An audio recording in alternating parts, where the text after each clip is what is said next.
Welcome to this episode of the 9420 podcast, where we talk about the music that we love and the industry that we tolerate.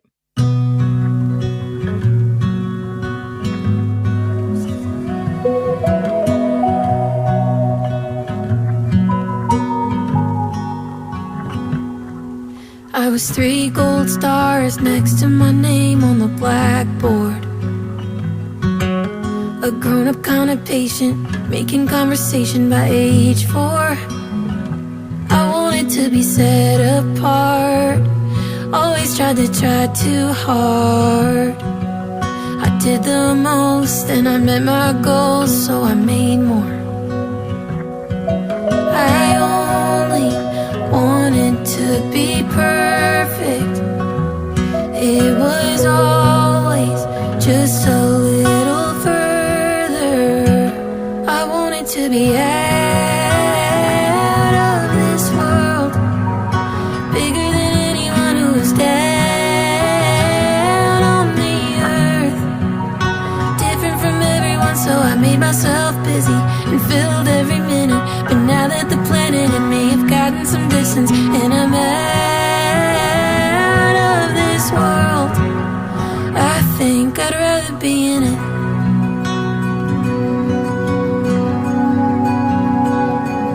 I wanna know how it feels to wake up slow on a weekend,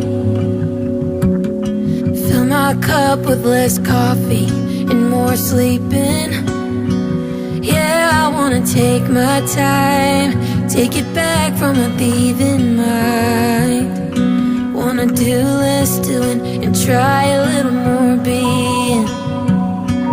I thought that I'd be happy high above it, but now I wanna be a part of something. I wanted to be out of this world, bigger than anyone who's down on the earth. Different from everyone, so I made myself busy and filled every minute. But now that the planet and me have gotten some distance, and I'm out of this world, I think I'd rather be in it. I think I'd rather be in it.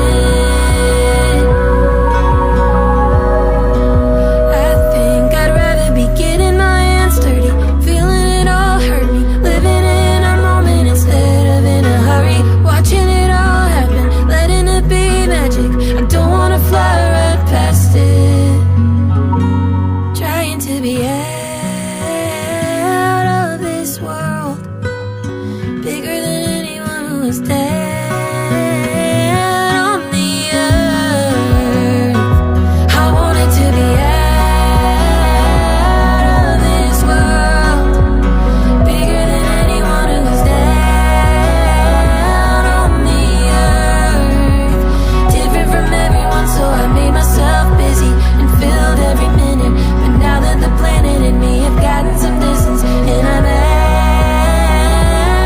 of this world, I think I'd rather be in it.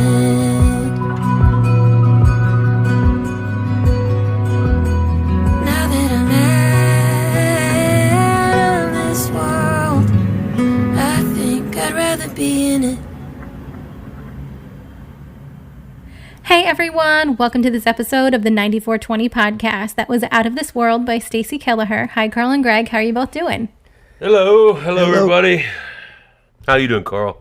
I'm doing that. Actually, I'm doing lousy, to be honest with you. Yeah, you kind of Eeyore-ish today. Yeah. So, Yeah. but no, I like Stacey. Yeah. She's been on this podcast a few times. Yep. She's out of this world. So, She wants to be out of this world, not in it, right? no, she wants to be in it. After she was out of it, she goes, you know what? I'd rather be in it. I had a very wise friend of mine. He's gone now. He told me one time. He said, "Greg, you have to be in the world. You don't have to be of the world." And I thought that was kind of a cool line. And then I found out many years later it's biblical. It's scripture. What does that mean? But well, it's just it's I was talking to him about the idea that it was difficult to live a life of sobriety inside the entertainment industry. And his response was, well, you have to be in the world, but you don't have to be of the world. You don't have to participate in some of that stuff, right? Right. Yeah, so I just thought, it's like, hey, that's pretty sound advice, actually. So Yeah, we all got a lot of advice. Some of it's good, some of it's bad. I had a realization this week that it goes against my grain, but who am I to criticize anything? right, we Like, should all be stoic. Like I can sit and criticize every singer and songwriter and person. Look at that one. Look at this one. Who am I? Like, And then I thought of something even deeper. Like, I am so critical. Who am I to even criticize myself? I'm even critical of myself. Oh, absolutely. Typically, we are. But with that said, Well, what we convince ourselves of is the idea that we can continue to pass judgment on everything else and everybody else as long as we'll be hard on ourselves as well. That there's some justice to that, right? Whereas if we weren't passing any judgment whatsoever on ourselves or others, we might be a little bit happier, a tad bit happier. I think it's the other way around. I think if we stop judging ourselves, we will stop judging others. I think we judge others because we judge ourselves. Yeah, I think that's true. Yeah, although comparison and competition are kind of they're not very comfortable places to be for most people. But again, if you read any of the Buddhist teachings and stuff, Yeah. one of the biggest enemies is comparison. Yeah, exactly. Don't compare anything. I'll be running in the park, and if I compare myself to people running, but one day, when I was in my height of running, I used to do like an 8-minute mile. That's pretty good, I thought. Yeah. And I'm running it was like in November, and I'm huffing and puffing doing my 8-minute mile, all proud of myself, right? And these two Nigerians practicing for the marathon, they're talking effortlessly and just whip by me. They're walking, and I'm huffing and puffing. I'm going, Carl, just stop. Yeah, exactly. Don't compare. So with that said, I like Stacey's I song. I love how introspective it is. I I like really her do. voice. But you know what she does? And this will get us into what we want to talk about this week. I did my homework with the Ed Sheeran stuff. Good. Oh, wow. Greg, did you do your homework? And Yeah, I did. she writes that new kind of writing. And I have to admit, I listen to Ed Sheeran. I liked Magical. That's a cool song. I liked American Town. I like that one. I like, it's a well done record. Every song sounds cool. I think it's very derivative. Every song sounds like some other kind of artist. I don't think he knows what he wants to be. And it's I like these songs. I like them. That surprises me. No, but let me tell you one thing. He's not distinct at all. I didn't hear Ed Sheeran. I don't know who he is. I like the music. It's a good album. It's just a bunch of songs with guys singing them. Well, you know what? I've not heard any of it, but I will bet you, and you can tell me because you know about production. I bet the vocals over processed on every track. Some of them are, he has that way of writing. Plus, he writes that new way where, he throws a lot of words out. It's good. No, he's great. He really is good at what he does. But I think he's what is today. Right. I don't think there's anything unique about him other than he's right on the money about what's going on. And he's got it down. Just like Taylor Swift. They've got it down. They've all got it down, but there's nothing. Well, distinct. he's recognizable. That's one thing. I mean, As Carl says, he's a Muppet. So. No, to look at him, he looks recognizable, but his voice is non-distinct to me. yeah. I'm sorry. Maybe his I'm voice wrong. is not recognizable. I think, and here's the thing, I do think his voice is recognizable. So we will disagree on that. What's interesting is that was one of my criticisms of one of my good-natured criticisms of my homework, which was I was supposed to listen to the new NSYNC record, right? And I can't tell the difference between. I'm assuming the way it's been produced is Timberlake does the first verse, and then is it JC JC Chazé, yes. He does. JC does the second verse. Is that the way it's set up? That is the way it is set. Well, Because here's the thing. Because I can't distinguish between the two vocals, They which go is back weird. and forth. So, like, Yeah. Justin starts it out, then JC takes the second part, then they go into the chorus, then Justin It sounds like the redoes same it, vocal. Yeah, it and sounds like then- the same vocal. But here's the thing. I've been listening to them for over a decade, so I can pick out their voices seamlessly. Man, I couldn't. And David Bowie sounds like David Bowie. Springsteen sounds like Springsteen. Elton John sounds like Elton John. They all sound like something uniquely different themselves. Yep. Ed Sheeran sounds like any artist in this decade making records. He does. It's good. I think that's it's sonically a good record. valid. I like the, he does a lot of the cool production tricks, different beats. The one magical has that cool harmony effect on the chorus. I like what it's saying, but it just doesn't. Well, and I wonder too if the reason that you feel that way is also because this is the first album he's put out on his new record label. So, like, he doesn't really have the higher ups telling him what to do. Then I went back to thinking out loud. I did a little bit, some old stuff to see if maybe I'm missing something. I really did a bit of a dive into Ed Sheeran. Nice. And I'm telling you, man, he's good. I get it. But he's perfectly mediocre, like She That Should Not Be Named. yeah. I think today, everyone is I feel perfectly that. mediocre. I feel Sorry. that. Yeah, I think that's right. Speaking of She Who Shall Not Be Named, did you see that her movie comes out tomorrow? Yeah, I thought it already came out. I thought it already beaten like Barbie. No, the pre-sales beat Barbie. The pre-sales of the tickets beat Barbie. It comes out tomorrow, and wasn't it like a 60-40 deal with AMC or something like that? It's like something ridiculous where she's going to see a ton of money from this. The demand has Good just for been her. extraordinary. Well, I bet it's going to be 70% of the take of what the I think it should be banned. what the ticket sales were. I mean, think of it. It's going to be another couple $2 billion. Well, and on top of that, from what I've seen, there's also going to be merch that's sold there that people can buy that probably go directly in her pocket. That'll be specific to the movie. To the movie. So cups, Pretty genius. Yeah. Genius. Yeah. glow sticks, things like that. Popcorn. As far as a business model, she's amazing. I give it to her. But, in 50 years, I don't think we're going to be listening to this stuff and saying, It's probably true. what do I know? Nicole, did you want to know anything else about my opinion of the I want to know all of NSYNC it. record? All of it. Give me all of it. I think that it sounds kind of dated. It reminded me of They are dated. Yeah, I was going to say that they are. but the expectation is, their vocal is the least dated thing about it. But I think that it's written in such a way it sounds kind of dated, and then when the production kicks in fully, it reminds me of Daft Punk. It reminds me of that Random Access Memories record that they made like 5 years ago that was an enormous hit. So I don't know if Timberlake is just like hearing things 5 years behind or what. And the other thing that bothers me about it, I didn't hate it, but the other thing that bothers me about it is that I gave it the old tried and true 5 listens to become familiar, to see if it would become an earworm, kind of thing, where I would be like kind of whistling it in the shower. I got nothing.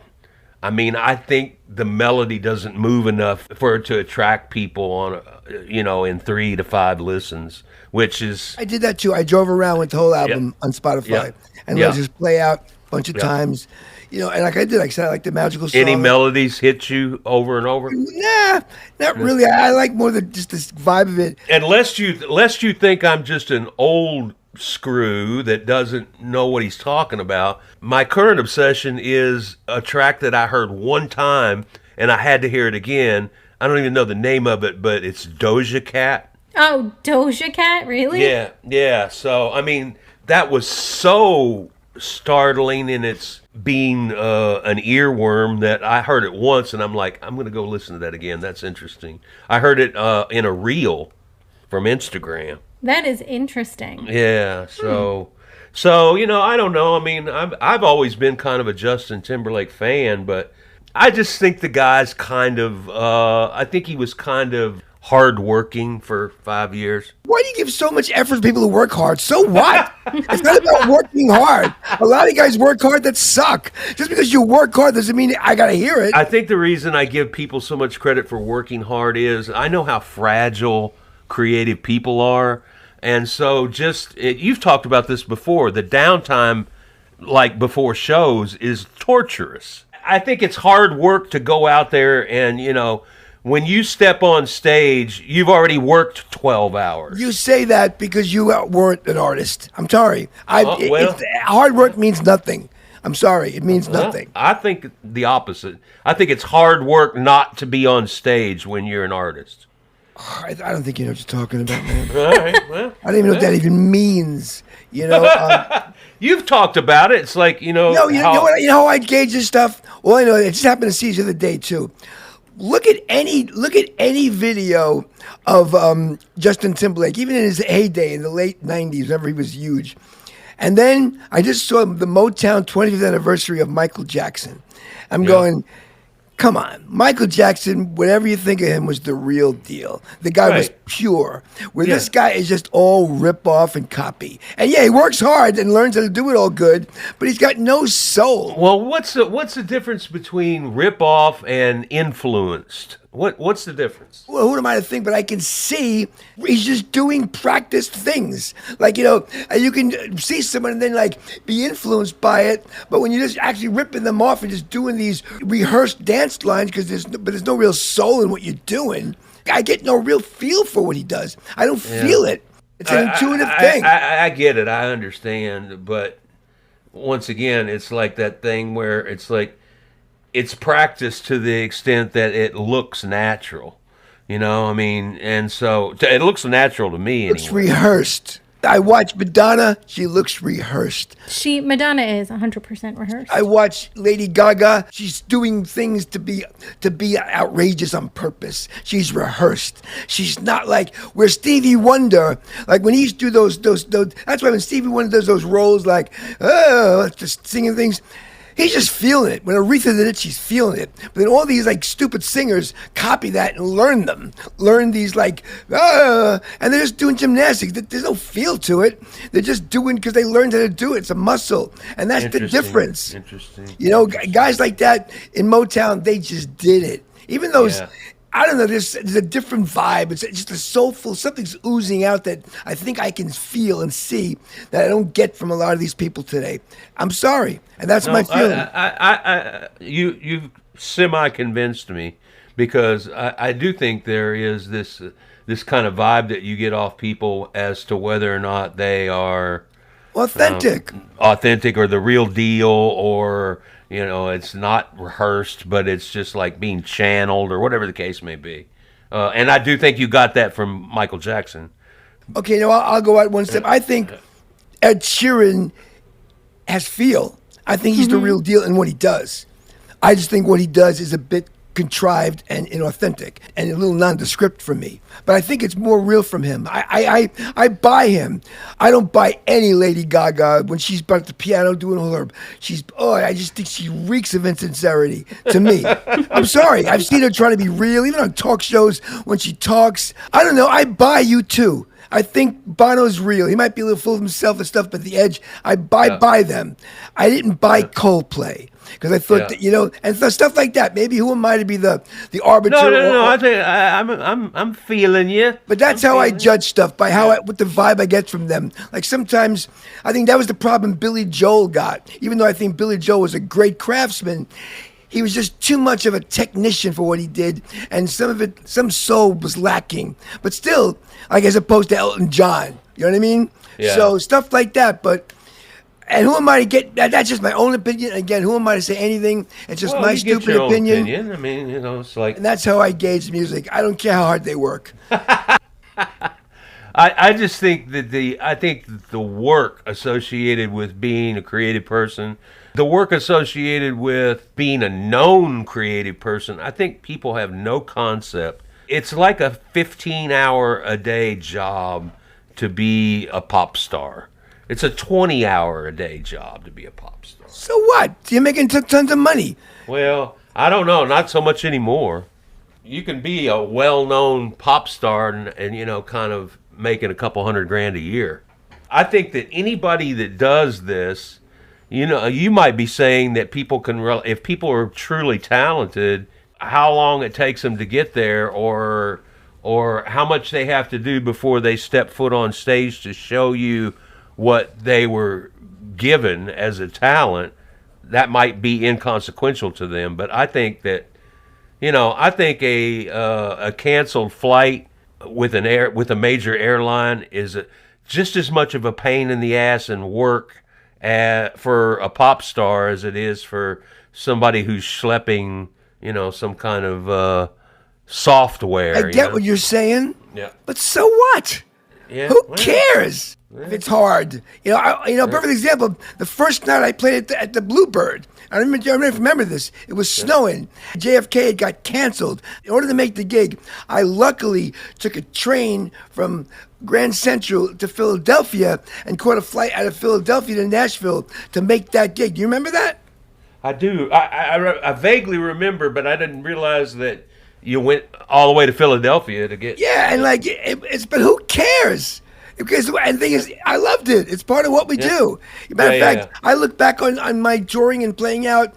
I loved every aspect. I loved the loading in. I loved the waiting around. I loved the playing. I loved the breaking down. I loved the waiting. I loved the drive home in the truck and then getting back to the studio and unloading the truck. I loved every second of it. I had that wrong. I thought that you had complained about the boredom associated with that. No, you actually loved every second of it. Yeah, I remember that now. I loved every part of it. So if you're doing this, and also if you look back on your career, probably these guys, what they love the most is that. The least of it is probably what goes on stage. Right. That stuff is just a blur. Because that comes natural, right? Yeah. It's all the camaraderie before and after, and that's the fun. I don't know. So I don't agree with you about this working hard stuff. I don't care. I don't know, man. I think poor baby Taylor Swift works hard. She's making $1 billion, you know? Is Stacey play out? I'll go see her. She does play out. I'll let you know when her next show is. Yeah. But it's not in this world, Greg. Yeah, it's out of this world. So you gotta make sure you got your credentials for that. Well, I might get there sooner than you all. It's on another plane. Yeah. Do we have another song by Stacey? We do have another song by Stacey, but before we get to that, we're gonna listen to our sponsor, which is 9420, and the song after that is called UFO. This episode is sponsored by the 9420 podcast. That's right, we are sponsoring ourselves this week and encouraging you all to listen to the over 100 episodes we currently have in our rotation. Each episode features a new independent music artist who's looking to make it in this industry. For more information, you can go to our website, which is 9420.com. That is, the number is 94 and the letters TWENTY.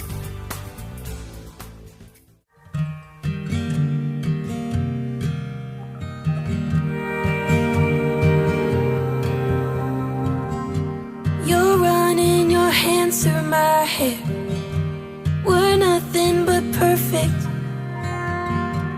You're holding my hand in the dark, but I still feel so nervous. Ooh, I'm afraid of space. If I hold too tight, is this gonna break? Ooh, I'm afraid of space, like somebody might take you away. 'Cause it's you forever. So there's no more light in the sky. I'll never do better. So why would I even try? God forbid you ever fall out of orbit. Earth would be hopelessly lonely. 'Cause it's you forever only.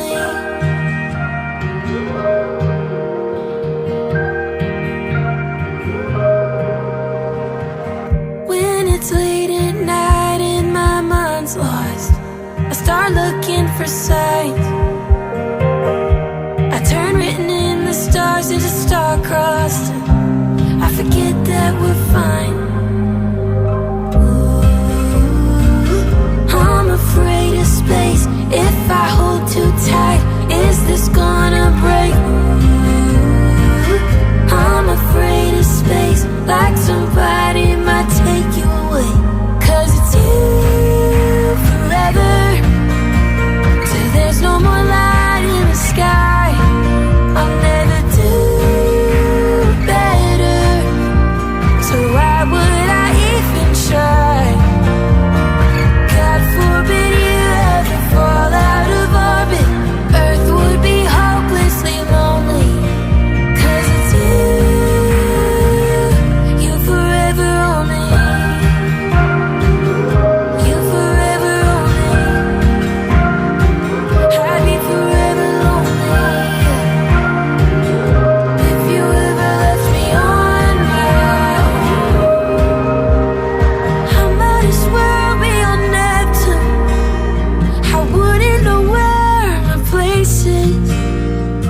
walking around on the face of the earth. I might die from the alienation.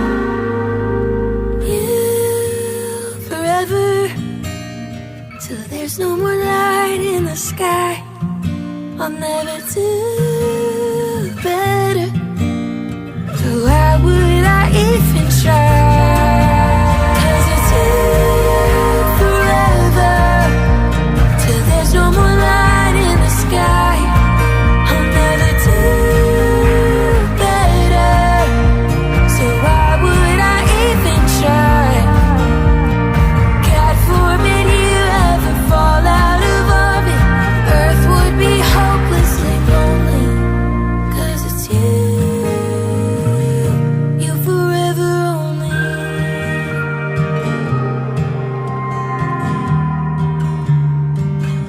You forever only.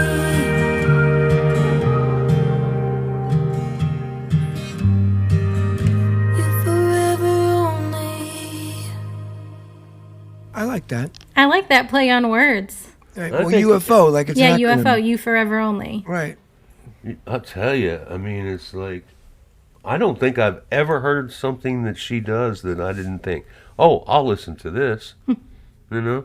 I like Good for you. But you know what I just thought of? I know that I don't know. I don't know how my mind works. I don't know how. Why do we? I know we write songs to express ourselves, but why do we Ego. feel the need to have people listen to them? I'm not sure you do. You know, like what? You know, I've come to the conclusion that I've written my songs all these years basically for myself. Right. My inner self is talking to my outer self, and I just basically having a conversation with my own higher self, whatever. But why do we feel the need to play them? And then why, if a lot of people listen to them, then we think they're special? I know, just shoot me now. Why am I even in this business? Do you write for the catharsis of it? Because if you do, then it would make sense that others could have a cathartic effect on others. You know when they the hear it. best. I don't know about, and tell me if writers out there, you can tell me if you agree. The best part of being an artist is not performing. That's fun, but I could care less, actually. I like playback in the studio, but I don't particularly like recording. I think that's a pain in the neck. And I don't even like sitting there crafting my songs. I like the spark of imagination when I stumble across a little something and then, oh, wow. And then I say a line that comes out of nowhere. Wow. I love that moment of discovery. That's it. Usually I hate then the hard part comes in where then you got to like take that and use some kind of talent to kind of craft it into something that's palpable. But I hate that part. I like the magic of it. Or I'm working on a line. I'm working on a line for like, a month sometimes. Yeah. And all of a sudden I stumble the guitar and like the line just comes. So at that moment, do you think that those reveal themselves to you, or do you think that you're actually doing it and you don't know it? I'm not doing anything. No one's doing anything. Well, that's why talented people aren't talented. All you talented people, I'm sorry, you're not talented. All you gifted writers, I'm sorry, you're not gifted. You're just a receiver. You're just editors and receivers, and that's all you are. And that's what I believe. I believe I've never sat and let's create this thing. I don't think. And then what happens too is also luck. I love this thing. I saw George Harrison was accepting the award for the Beatles and got inducted into the Hall of Fame, and he goes, well, we just started the band because we didn't want to work jobs and we like to play the guitar and sing songs, and then he goes, and we did okay. He goes, and then he goes, and we got bigger than I ever thought it was possible. We were like, they were more amazed at what happened to them than even we were. Like, because they have these guys just playing these songs, and all of a sudden, like, the world's crying and fainting, looking at them and stuff. They go, what the hell's going on here? Yeah, once again, the cathartic power of what they were doing for themselves. All of a sudden, millions of people It was just bizarre. reacting in the same way. Who knows what that even is? Like Taylor Swift's success right now, is that really anything to do with her? Or maybe she's just part of some cosmic thing right now that's young, 13 to 18-year-old girls or whoever her fan base is are just toning into because of some, who knows? Yeah, it's weird because I'm not it's almost participatory. It's like, so are they really having a cathartic experience when they hear these songs, or do they just want to mimic them, and do they want to stand in a group of others all singing the same thing, like singing in a round, like row, row, row your boat, Again, I don't get her, but maybe I'm not supposed to. Right. I'm not supposed to either. Well, fearing that the lady who will not be named is going to dominate this episode, do we want to speak to Stacey, considering she answered our questions of the week? Oh, she did? Cool. So the first question we asked Stacey is to tell us a little bit about herself. What is up, 9420? Thank you so much for having me. My name is Stacey Kelleher. I am a Nashville-based singer-songwriter and producer. I've been here for 4 years now. I'm originally from up in New Hampshire, and I'm stoked to be on the podcast today. Thank you guys so much for having me. It's always a pleasure to get to come and chat with you guys. I really appreciate it. She's a Berkeley girl, isn't she? Mm-hmm. She is. Yeah, she went to Berkeley. Yeah. Yep. I think she has the potential. She's been here 4 years. She has the potential to write some songs that are going to be considered great, that are going to have a super impact on a lot of folks. And the reason being that I think her sound and her songs are different. And I think that she writes introspectively, which a lot of people that have written big, big songs that have had lasting impact, they kind of write the same way. It's funny, I heard a little interview with your guy, Ed Sheeran, talking about songwriting, and he said something interesting. He goes, when you start writing songs, it's like a rusty faucet. You turn on the water and like all this brown crap comes out, but eventually if you let it run a while, eventually the clear water will come out. So That's a nice analogy. So he goes, and eventually that's how he goes, the songs he's written, he says he has tapes of songs when he first started this, he goes, they're embarrassing. I said, you know what, Ed? Release that stuff. Put that out. That's right. Here's the thing, his fans will probably love it. Of course they would.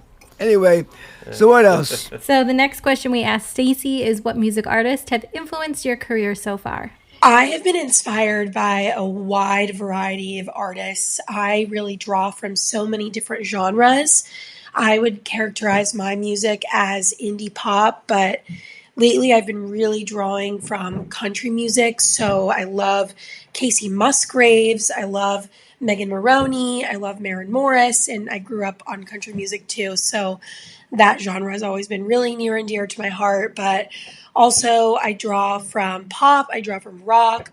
I love Muna, I love the Foo Fighters, I love Maggie Rogers, Lennon Stella, Harry Styles. I really love Phoebe Bridgers, and I definitely take some hair inspiration from her as well, because I've got the same sort of like bleached white hair. So yeah, I really draw from everything. I love all styles of music, and especially when it comes to production, I love to reference different elements from all different kinds of music.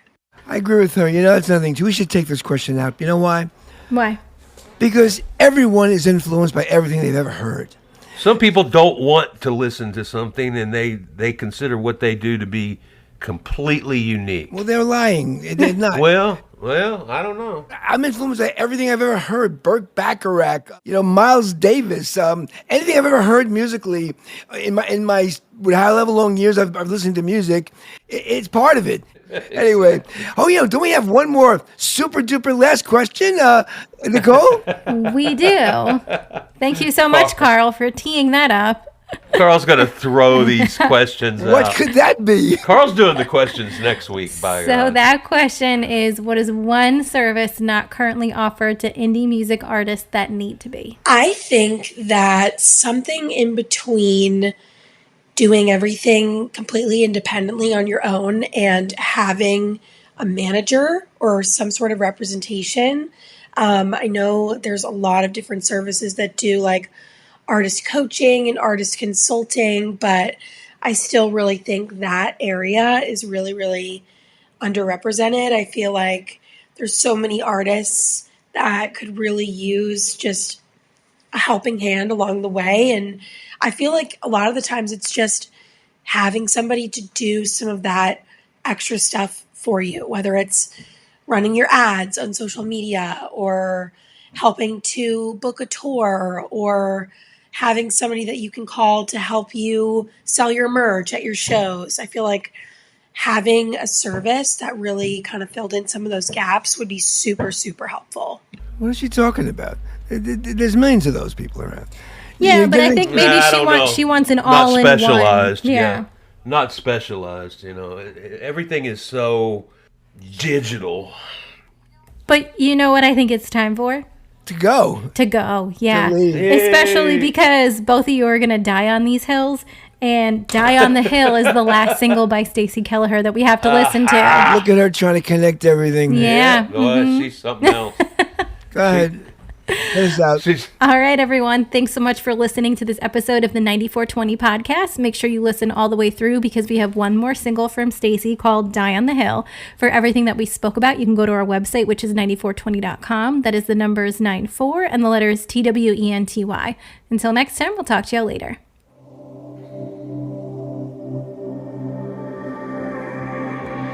I can see you when you want me to. When you let your guard down, open up the gate. But I can't read you like you need me to. I draw a blank, you burn another page. We can't go one more night. Back and forth, quiet fights, keeping score of who fucked it up this time. There's a pain in our chest, it's not terminal yet, but I'm bracing for the landslide. We die on this hill every time.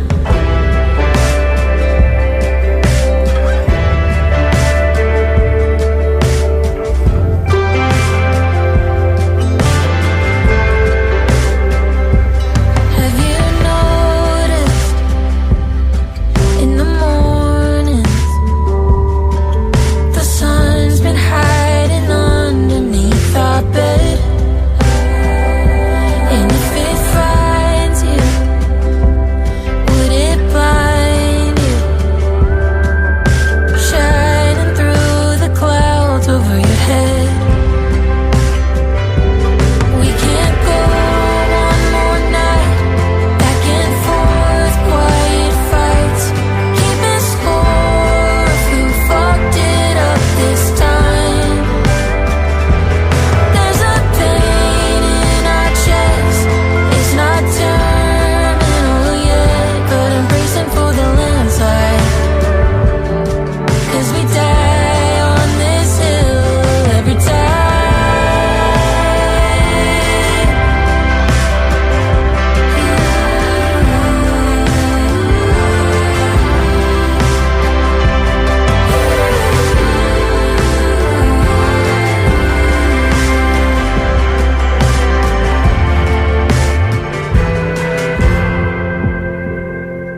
We can't go one more night.